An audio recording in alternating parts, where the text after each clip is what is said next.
And how do you know Pat, who of course is the author of the one-page proposal? He is my father. How could we make it so that people could easily write job proposals? Job proposals are pretty well known in executives and management. Mm-hmm. That's how most of them are getting their jobs. But the average job seeker isn't aware that that's a tool that they could be using. Mm-hmm.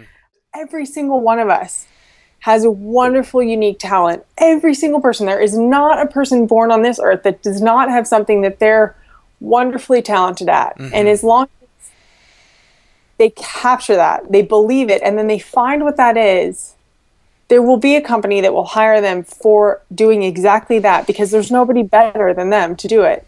Mm-hmm. And that's Pat and I's main belief. So we wanted to make sure that there was something that they could use to do that. Basically, how do you find out what you're really good at? Uh-huh. Once you find out what you're really good at, then what are you going to do? Really just go up against job boards? Mm-hmm. Statistically, 3.6 billion, yeah, with a B, resumes are being sent to job boards. There are only like 500 million jobs. Mm-hmm. I mean, there's nobody reading that. And 2.6 of them are unqualified. And we know these numbers, but there's got to be something else that says, okay, how does a job seeker get in control? So if I knew that my dream job was waiting at the other end of the table, how would I go about that? What would I be willing to do? Mm-hmm. And I know that I'd be willing to say, all right, I've got to tell these people what I'm good at.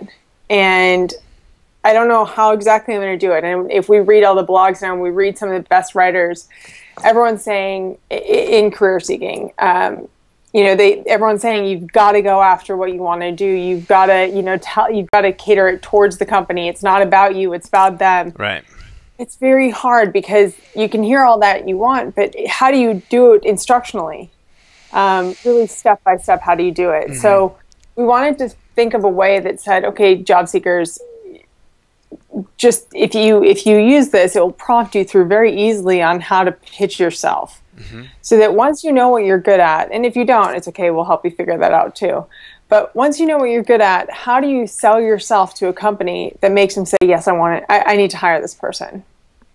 What happened with technology is that technology has basically allowed the resume to be annihilated as a marketing tool. It's not that it doesn't exist. Your past exists. Carfax exists. Mm-hmm. But are Carfax going to be the thing that makes me buy a car?